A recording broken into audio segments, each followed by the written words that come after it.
የመድፈኞቹ ተጫዋቾች ትናንት ምሽት በተደረጉና ከትናንት በፊት በተደረጉ ጨዋታዎች ጥሩ ብቃታቸውን አሳይተዋል። ትናንት ምሽት የሚነሳው ተጫዋች ቤን ዋይት ነው ማለት የሚቻል ነው የሚሆነው። ቤን ዋይት እንግዲህ ተቀይሮ ገብቶ ጎል አስቆጥሯል። ከአወዛጋቢው የዓለም ዋንጫ አቋርጦ ከወጣ በኋላ ምንም አይነት የእንግሊዝ ጥሪ አልቀረበለትም ነበር። ታዲያ በቅርብ ጊዜያቶች በተለይ ደግሞ በቶማስ ቱሄል መጠራቱ የተለየ ትርጉም የሚሰጥ ነበር። በዌምብሌይ ከባድ የሆነ ግን ተቃውሞ አጋጥሞት ነበር።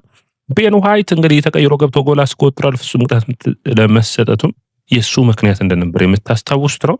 ታዲያ በአጠቃላይ መድፈኞቹ የቤን ዋይት በእንግሊዝ ብሔራዊ ቡድን ጥሩ ብቃቱን ማሳየት፣ በአርሰናልም ጥሩ ፐርፎርም ማድረግ የቤን ዋይትን ዋጋ በክረምቱ ከፍ የሚያደርገው ይሆናል ተብሎ ይጠበቃል። ወዳጆቻችን እንግዲህ አርሰናልን በሚመለከቱ ሌላኛው መረጃ ትናንት በእንግሊዝ ብሔራዊ ቡድን ጨዋታ ላይ መጥፎ ዜና እንግዲህ የማዱዌኬ መጎዳትና በ38ኛው ደቂቃ ተቀይሮ መውጣት ነው። ማዱዌኬ ለአርሰናል ከፈረመ ጊዜ አንስቶ የተለያዩ ቦታዎችን በመሸፈን በጥሩ ብቃት መነሳት የሚችል በጣም ጥሩ ክህሎት ያለው ተጫዋች ነው። በተለይ ከቡካዮ ሳካ ጋር የሚፎካከርበት መንገድ አርሰናል ከቡካዮ ሳካ የማያገኘውን የድሪብል እና ዋን ቱ ዋን በተለይ ደግሞ ጨዋታዎችን በጥሩ ሁኔታ መስመሩን ጠብቆ ኮሪደሩን በማጥቃት በጣም ጥሩ ክህሎት ያለው ተጫዋች እንደሆነ የሚታወቅ። ታዲያ ኖኒ ማዱዌኬ አስደናቂው እንግዲህ በተለይ አርሰናል ወሳኞቹ 2 ወራቶች ውስጥ ይኖራል ወይ?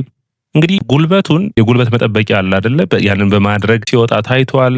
ጉዳቱ አስቸጋሪ ይሆናል ወይ እንግዲህ ወይስ እብጠት ነው ያጋጠመው ወይም የተለያዩ መረጃዎችን በሚቀጥሉት ቀናቶች የማቀርብላችሁ ይሆናል። መረጃዎቹ ሲወጡ ብሪቼዝን በሚመለከት አርሰናል ጥሩ ዜና እየሰማ ይመስላል። እንግዲህ ለስፖርቲንጉ ጨዋታ የመድረስ እድል ይኖረዋል። ስፖርቲንግ በተቃራኒው ደግሞ ኑኖ ሳንቶስን እና ሂምላንድን የሚያጣ ይሆናል የሚል ነው። ወሳኝ የሆኑ ከቋሚ 11ዶች ውስጥ 2ቱን ተጫዋቾች የሚያጣ ይሆናል። ይህ ለስፖርቲንግ ጥሩ ዜና አይደለም። ታዲያ ብሪቼዜ ጉዳቱ የተሰበውን ያክል አይደለም። ከሀገራት ጨዋታ መልስ በተለይ ለስፖርቲንጉ ጨዋታ ኤዜ የመድረስ እድል አለው የሚሉ መረጃዎች ወጥተዋል። የቲምበር፣ የሳሊባ፣ የገብርኤል ማጋሌስ እና የሊያንድሮ ትሮሳርድ ጉዳትም ከሀገራት ጨዋታ መልስ የሚመለሱ ይሆናል። ይህ ጥሩ ዜናን የሚያመጣ ይሆናል። በተለይ በጉዳቱ ረገድ ለአርሰናል ጥሩ ዜና ነው ብዬ አስባለሁ። ሌላኛው መነሳት የሚጠበቅበት ወደ ደማቻችን አርሰናልን በሚመለከት ከትናንት በፊት ቪክቶር ዮኬሬስ 3 ጎሎችን ያስቆጠረበት ለስዊድን ብሔራዊ ቡድን ምርጥ ብቃቱን ያሳየበት ጨዋታ እንደነበር የሚታወስ ነው። ስዊድን እንግዲህ በጣም በአስቸጋሪ ሁኔታ ውስጥ ጥሎ ማለፍ ውስጥ ገብታ ነበረች የዓለም ዋንጫ ማጣሪያ ውስጥ። ታዲያ በዓለም ዋንጫ ማጣሪያ 3-1 ስታሸንፍ ዮኬሬስን ነው ማቆም ያቃተም በማለት ተቃራኒ ቡድን አሰልጣኝ ተናግረዋል። 9.2 ነው ሬቲንግ የተሰጠው። በጨዋታው ላይ በመጀመሪያው አጋማሽ በታፒን ከኋላ ቆሞ በሚገባ ጥሩ ፖዚሽን በመያዝ ጎል አስቆጠረ። በጥሩ አጨራረስ ሁለተኛውን ጎልን በሚገባ ማስቆጠር ችሏል። ሶስተኛው ፔናልቲ ነበር፣ ፍጹም ቅጣት ምቱን በሚገባ ማስቆጠር ችሏል። የግራሃም ፖተሩ ስዊድን እንግዲህ ደስተኛ ሆነዋል። በመጨረሻው ወደ ዓለም ዋንጫ ከረጅም ካልተሳኩ ሂደቶች በኋላ የማለፍ እድላቸውን በቪክቶር ዮኬሬስ አማካኝነት ማስፋት ችሏል። ይህ ተጫዋች እንግዲህ ለአርሰናል 18 ጎሎችን ያስቆጥሯል። በዘንድሮ ዓመት በሁሉም ውድድር 22 ጎሎች ላይ ደርሰዋል። 26% ሹት ኮንቨርሽን አቅም አለው። ከ3 ሹቶች ነው 3ቱን ማስቆጠር የቻለው። እዚህ ጋር መነሳት የሚጠበቅባቸው 2 ነጥቦችን ላንሳ ወደ አድማጮቻችን። ዮኬሬስን በሚመለከት እንግዲህ አርሰናል ቤት ውስጥና ከአርሰናል ጋር በማይጫወትባቸው ወይም ደግሞ በስዊድን ስታዩት ልዩነቶች በግልጽ ይታያሉ። በተለይ ዮኬሬስ ሹት ማድረግን ማይክል አርቴታ ሊያበረታታው ይጠበቃል። አርሰናሎች እድሎች እንዲፈጥሩለትና በሚገባ ሹት ማድረግ የሚችል ከሆነ የዚህን ተጫዋች ሹት የማድረግ አቅም አርሰናሎች በሚገባ መጠቀም ያለባቸው ይመስለኛል። እንግሊዝ ፕሪሚየር ሊግ ስፔሶችን አይሰጥም ሹት አድርገህ ጎሎችን ታስቆጠር። ታዲያ አርሰናል ግን ያንን መሞከር ያለባቸውና ድሎችን ለመፍጠር በሚገባ ለዮኬሬስ መጣር ያስፈልጋል።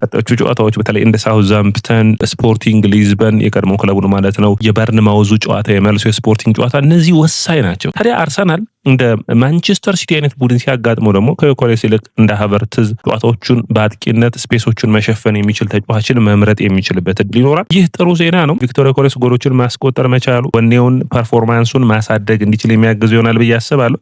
ወደ አድማጮቻችን እናንተስ እንዴት ታስቡታላችሁ?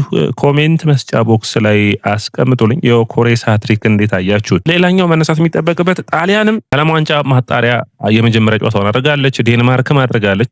ኖርጋርድ ጥሩ ፐርፎርማንሱን አሳይቷል። ዴንማርክ 4-0 ባሸነፈችበት ጨዋታ ጣሊያን ብሔራዊ ቡድን በጣም በሚገርም ሁኔታ ካላፊዮሪን በጣም የሚደነቅ ነው። እንግዲህ ወደ አድማጮቻችን ስለ ካላፊዮሪ በቅርቡ እንደተናገረው ከማይክል አርቴታ ካወራሁት በላይ ከጄኔሪው ጋቱሶ ጋር በሚገባ ወርቻለሁ የሚል ነው። ምክንያቱም ምን ያክል ጋቱሶ ጣሊያኑን ወደ ዓለም ዋንጫ መመለስ እንደሚፈልግ ነው።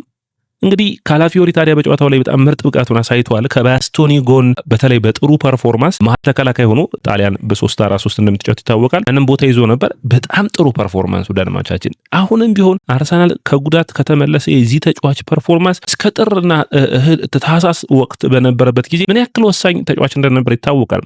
አርሰናል ከኋላ ኳስ መመሳት በሚቸገርባቸው ጨዋታዎች ውስጥ የካላፊዮሪን ሚና በሚገባ መጠቀም ይቻል ነው። በሚገባ የማጥቃት አቅሙን የመከላከል ፐርፎርማንሱን በተለይ ደግሞ የሞድለት ቦል ፕሮግሬሽኑ ነው።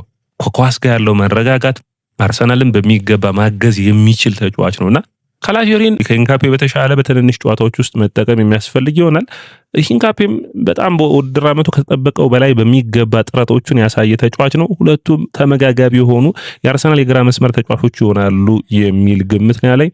ሌላኛው እንግዲህ መነሳት የሚጠበቅበት ገብርኤል ማርቲኔሊና ብራዚል ነው። ብራዚል በፈረንሳይ 2-1 ስትሸነፍ ገብርኤል ማርቲኔሊ ባልተጠበቀ ሁኔታ እንግዲህ ለብራዚል ብሔራዊ ቡድን ቋሚ ሆኖ የአጥቂ መስመር ተጫዋች አድርገው ደብል አድርገው አጫውተውታል። በተለይ የአጥቂ መስመሮችን ቦታዎችን ሲሸፍን ይታይ ነበር። ጥረቶቹ በግልጽ የሚታዩ ነበሩ።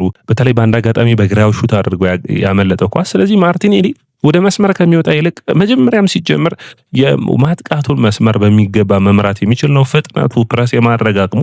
ስለዚህ ከኮሬስ ጋር እዛ ቦታ ላይ አንዳንድ ጨዋታዎች ላይ መጠቀም የሚያስፈልግበት እድል ሊኖር ይችላል ብዬ አስባለሁ።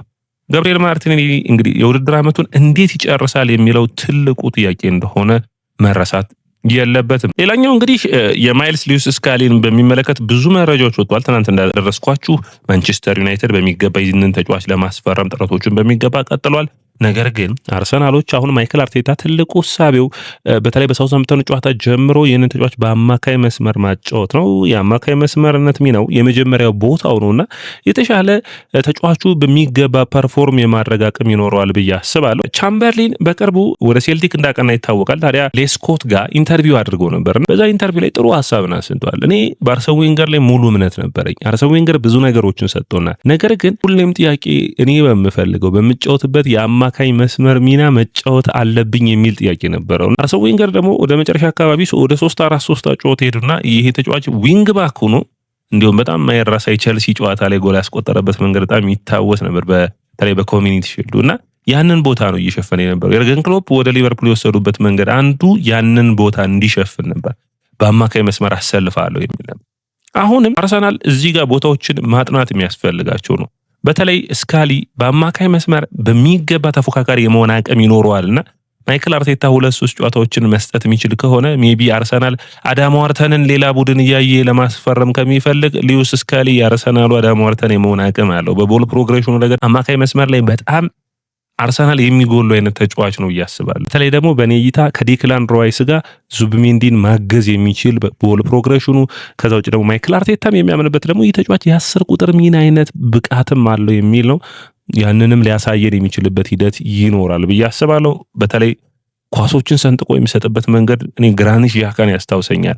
ግራኒት ዣካ ለማርቲኔሊ የሚሰጣቸውን ኳሶች ስካሊ ለማርቲኔሊ በውድድር ዓመቱ በተለይ አትሌቲኮ ማድሪዱ ጨዋታ ላይ ጎል ያስቆጠረበት መንገድ አንዱ የሚታወስ ነው። ታዲያ ማይክል አርቴታ በስካሊ በንዋነሪና እንዲሁም ደግሞ በዳውማን ጉዳይ ላይ ውዝግቦች እየተነሱ ይገኛሉ። የቀድሞ እንግዲህ ሊቨርፑል ተጫዋች የነበረው ዳውማን በአርሰናል መጫወቻ ጊዜን ካላገኘ ያን ራሽ ማለት ነው መልቀቅ አለበት የሚል አስተያየቱን ሰጥቷል።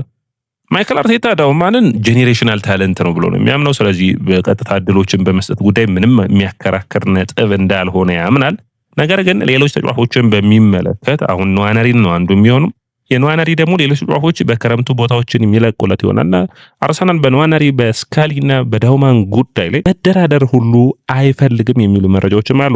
ሞስኬራን በሚመለከት ለስፔን ብሔራዊ ቡድን የመጀመሪያ ጨዋታውን አድርጓል። ዴቪድ ራያና ኡናይ ሲሞንስን በሚመለከት ደላፎንቴ ማን ቋሚ ግብ ጠባቂ ይሆናል ተብሎ ጠይቆ ነበር። ኡናይ ሲሞንስ በብዙ መድረኮች ላይ ባይወራለትም ይህ የአትሌቲክ ቢልባኦ ግብ ጠባቂ አሁንም የስፔን ተመራጩ ግብ ጠባቂ ነው ብለዋል። አውቃለሁ በእንግሊዝ ብዙዎቻችሁ ዴቪድ ራያ ምርጡ ግብ ጠባቂ ነው የሚል አስተያየቶች አላችሁ። ነገር ግን እዚህ ስትመጡ ስፔን ትልቁ የሚወራው መረጃ ኡናይ ሲሞንስ አስደናቂ ተጫዋች እንደሆነ ነው የሚል አስተያየታችሁን ሰጥቷል።